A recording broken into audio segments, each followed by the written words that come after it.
ನಾವು ಹೇಳೋ ಪದ್ಧತಿ ಮೆಗ್ನೀಷಿಯಂ ಸಲ್ಫೇಟ್ ಅಂತ ಒಂದು ಸಿಗುತ್ತೆ ನಿಮಗೆ ಮೆಡಿಕಲ್ ಶಾಪ್ ಅಲ್ಲಿ ಅಥವಾ ಯಾವ್ದಾದ್ರು ಜನರಲ್ ಸ್ಟೋರ್ಸ್ ನಲ್ಲಿ ಸಿಗುತ್ತೆ ಮೆಗ್ನೀಷಿಯಂ ಸಲ್ಫೇಟ್. ಅದನ್ನ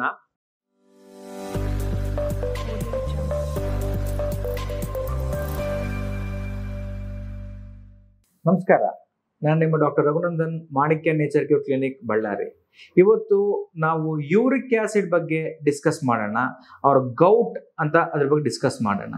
ಯೂರಿಕ್ ಆಸಿಡ್ ಅನ್ನೋದು ದೇಹದಲ್ಲಿ ಹೆಂಗ್ ಬರುತ್ತೆ, ಯಾಕೆ ಜಾಸ್ತಿ ಆಗುತ್ತೆ, ಈ ಯೂರಿಕ್ ಆಸಿಡ್ನ ಜಾಸ್ತಿ ಆಗೋ ಕಾರಣಕ್ಕೆ, ಜಾಸ್ತಿ ಆಗಿದ್ದಕ್ಕೆ ನಾವು ಹೆಸರಿನ ಇಡ್ತೀವಿ ಅಂದ್ರೆ ಮಿಲಿನಿಯಲ್ಸ್ ಡಿಸೀಸ್ ಅಂತ ಹೇಳ್ತೀವಿ. ಅಂದ್ರೆ ಮಿಲಿನಿಯರ್ಸ್ ಅಂದ್ರೆ ಯಾರು? ಶ್ರೀಮಂತಕ್ಕೆ ಬರುವಂತ ಕಾಯಿಲೆ ಅಂತಾನು ಹೇಳ್ತೀವಿ. ಯಾಕಂದ್ರೆ ಪೂರ್ ಪೀಪಲ್ ಅವ್ರ ಬಡತನ ಇರೋರು ಪ್ರೋಟೀನ್ ಅಂಶ ಜಾಸ್ತಿ ಆಹಾರ ತಿನ್ನಕ್ಕೆ ಸಾಧ್ಯತೆ ಇಲ್ಲ ಅಂತ ಹೇಳಿ ಅದಕ್ಕೊಂದು ಹೆಸರಿದೆ.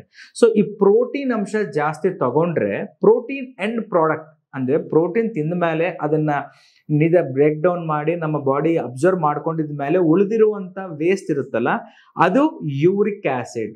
ಅದು ಒಂದು ವೇಳೆ ಜಾಸ್ತಿ ಇದ್ರೆ ನಮ್ಮ ಕಿಡ್ನಿ ಅದನ್ನ ಹೊರಗೆ ಹಾಕ್ಲಿಕ್ಕೆ ಸರಿ ಆಗ್ತಾ ಇಲ್ಲ, ಅದಕ್ಕೆ ಕೈ ಆಗ್ತಾ ಇಲ್ಲ, ಅಷ್ಟು ಜಾಸ್ತಿ ಪ್ರೊಡಕ್ಷನ್ ಇದೆ ಯೂರಿಕ್ ಆಸಿಡ್. ಅದನ್ನ ಕಡಿಮೆ ಮಾಡಬೇಕು ಅಂತಂದ್ರೆ ನಾವು ಏನ್ ಮಾಡಬೇಕು? ಈ ಕಿಡ್ನಿ ಪರ್ಫಾರ್ಮೆನ್ಸ್ ಜಾಸ್ತಿ ಮಾಡಬೇಕು. ಅದಕ್ಕೆ ಡೈಯೂರಿಟಿಕ್ಸ್ ಅಂತ ಹೇಳ್ತೀವಿ. ಒಂದು ವೇಳೆ ಈ ಯೂರಿಕ್ ಆಸಿಡ್ ದೇಹದಲ್ಲಿ ನಿಂತ್ಕೊಂಡ್ ಬಿಟ್ರೆ ನಿಮ್ಗೆ ಆಗೋ ಪ್ರಾಬ್ಲಮ್ನ ಗೌಟ್ ಅಂತಾನು ಕರಿತೀವಿ, ಆರ್ ಗೌಟಿ ಆರ್ಥರೈಟಿಸ್ ಅಂತ ಕರಿತೀವಿ.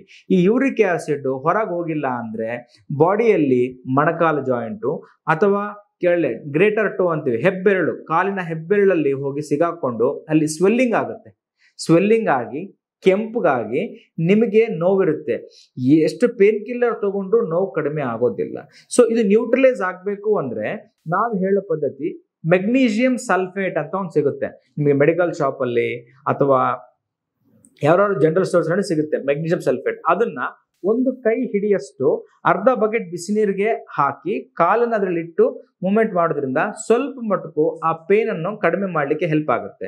ಇದು ಎಕ್ಸ್ಟರ್ನಲ್ ಅಪ್ಲಿಕೇಶನ್. ಇಂಟರ್ನಲ್ಲಿ ಒಳಗಡೆಯಿಂದ ಕಡಿಮೆ ಆಗ್ಬೇಕಂದ್ರೆ ಫಸ್ಟ್ ನೀವು ಡಯಟ್ ಚೆಕ್ ಮಾಡಿ. ನೀವು ಜಾಸ್ತಿ ಪ್ರೋಟೀನ್ ತಗೊಳ್ತಿದ್ದೀರಿ ಅಂದ್ರೆ, ಸರ್ ಹೆಂಗ್ ಗೊತ್ತಾಗ್ಬೇಕು ಸರ್ ಜಾಸ್ತಿ ಕಡಿಮೆ ಅಂತ ಹೇಳಿದ್ರೆ, ನೀವು ನಾರ್ಮಲ್ ವೆಯ್ಟ್ ಇದ್ದೀರಿ ಮತ್ತೆ ನೀವು ನಾರ್ಮಲ್ ಲೈಫ್ ಸ್ಟೈಲ್ ಬಾಳಿಸ್ತಿದ್ದೀರಿ ಅನ್ನೋರಿಗೆ ನಿಮ್ಮ ಬಾಡಿ ವೆಯ್ಟ್ಗೆ 0.8 ಗ್ರಾಮ್ ಅಂದ್ರೆ, ಫಾರ್ ಎಕ್ಸಾಂಪಲ್ ಈಗ ನಿಮ್ಮ 100 kg ನಿಮ್ಮ ಬಾಡಿ ವೆಯ್ಟ್ ಅನ್ಕೊಳ್ಳೋಣ ಅಂದ್ರೆ 1 kgಗೆ 0.8 ಗ್ರಾಮ್ ಪ್ರೋಟೀನ್ ತಗೋಬೇಕು. ಅಂದ್ರೆ 80 ಗ್ರಾಮ್ಸ್ ಆಫ್ ಪ್ರೋಟೀನ್ ಸಾಕಾಗುತ್ತೆ ನಿಮಗೆ. ಅಂದ್ರೆ 0.8 grams per kg body weight. ಈ ರೀತಿ ನೀವು ತಗೊಳ್ಳೋದಾದ್ರೆ ನಿಮ್ಗೆ ತೊಂದರೆ ಆಗಲ್ಲ. ಜಾಸ್ತಿ ತಗೊಳ್ತಿದ್ದೀರಿ, ನಾನ್ ವೆಜಿಟೇರಿಯನ್ ಫುಡ್ ಜಾಸ್ತಿ ತಿಂತಿದ್ದೀರಿ ಅಂದ್ರೆ ಫಸ್ಟ್ ನಿಲ್ಸ್ಬೇಕಾಗುತ್ತೆ. ನಿಲ್ಸೋದ್ರಿಂದ ಪ್ರೊಡಕ್ಷನ್ ಆಫ್ ಯೂರಿಕ್ ಆಸಿಡ್ ಕಡಿಮೆ ಆಗುತ್ತೆ. ಎರಡನೇದು, ಪ್ರೊಡಕ್ಷನ್ ಆಗಿದೆ, ಬಾಡಿ ಉಳ್ಕೊಂಡಿದೆ, ಹೊರಗೆ ಹಾಕಬೇಕು ಅಂತಂದ್ರೆ ಈ ಬಾರ್ಲಿ ಗಂಜಿ ಹೇಗ್ ಮಾಡ್ಕೋಬೇಕು? ಒಂದು 50 ಗ್ರಾಮ್ಸ್ ಬಾರ್ಲಿನ ಒಂದು 1/2 ಲೀಟರ್ ವಾಟರ್ ಆಗಿ ಚೆನ್ನಾಗಿ ಕುದಿಸ್ಬೇಕು. ಕುದಿಸಿದ್ರೆ ಅದರದ್ದು ರಸ ತಗೋಬಹುದು. ಇಲ್ಲ ಸರ್ ಕುದಿಸಕ್ಕೆ 1/2 hour ಆಗಲ್ಲ ಅಂದ್ರೆ ಕುಕ್ಕರ್ ಇಟ್ಬಿಡಿ. ಆ 50 ಗ್ರಾಮ್ ಬಾರ್ಲಿನ ಕುಕ್ಕರ್ ಅಲ್ಲಿ ಚೆನ್ನಾಗಿ ಕುದಿಸ್ಬಿಟ್ಟು ಅದರದ್ದು ನೀರು ಸ್ಟ್ರೈನ್ ಮಾಡ್ಕೊಂಡು ಅದನ್ನ ನೀರು ಮಾತ್ರ ಕುಡೀರಿ. ಸೊ ಈ ಬಾರ್ಲಿ ಗಂಜಿ ಕುಡಿಯೋದ್ರಿಂದ ಯೂರಿಕ್ ಆಸಿಡ್ ಅನ್ನೋದು ಎಲಿಮಿನೇಟ್ ಆಗುತ್ತೆ.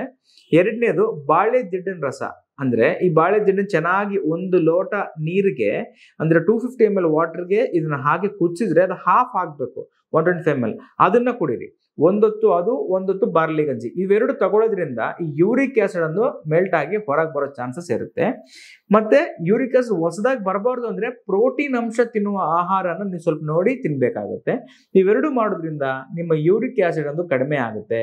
ನೋವು ಕಡಿಮೆ ಆಗ್ಬೇಕಂದ್ರೆ ನಾನು ಹೇಳ್ದಂಗೆ Epsom salt or magnesium sulphate ಅರ್ಧ ಬಕೆಟ್ ನೀರಿಗೆ 2 ಕೈ ಹಿಡಿಯಷ್ಟು ಹಾಕಿ ಕಾಲು ಇಟ್ಕೊಂಡ್ರೆ ಬೆಳಿಗ್ಗೆ 10 ನಿಮಿಷ, ಸಂಜೆ 10 ನಿಮಿಷ, ಇದರಿಂದನೂ ಈ ಗೌಟಿ ಅರ್ಥರೈಟಿಸ್ ಇರೋ ನೋವಿಗೆ ಕಡಿಮೆ ಆಗುತ್ತೆ. ಮತ್ತೆ ಅಲ್ಲಿ ನೋವಿರೋ ಜಾಗಕ್ಕೆ ನೀವು ಐಸ್ ಅಪ್ಲೈ ಮಾಡಿದ್ರು ಸ್ವೆಲ್ಲಿಂಗ್ ಸ್ವಲ್ಪ ಕಡಿಮೆ ಆಗುತ್ತೆ. ಇವೆಲ್ಲ ಮಾಡೋದಾದ್ರೆ ನಿಮ್ಮ ಯೂರಿಕ್ ಆಸಿಡ್ ಅಥವಾ ಗೌಟಿ ಅರ್ಥರೈಟಿಸ್ ಅನ್ನು ಕಡಿಮೆ ಆಗ್ಲಿಕ್ಕೆ ಹೆಲ್ಪ್ ಆಗುತ್ತೆ. ಮುಂದಿನ ವಿಡಿಯೋದಲ್ಲಿ ಇನ್ನೊಂದು ಟಾಪಿಕ್ ಸಿಗೋಣ. ಅಷ್ಟವರೆಗೆ ನಮಸ್ಕಾರ.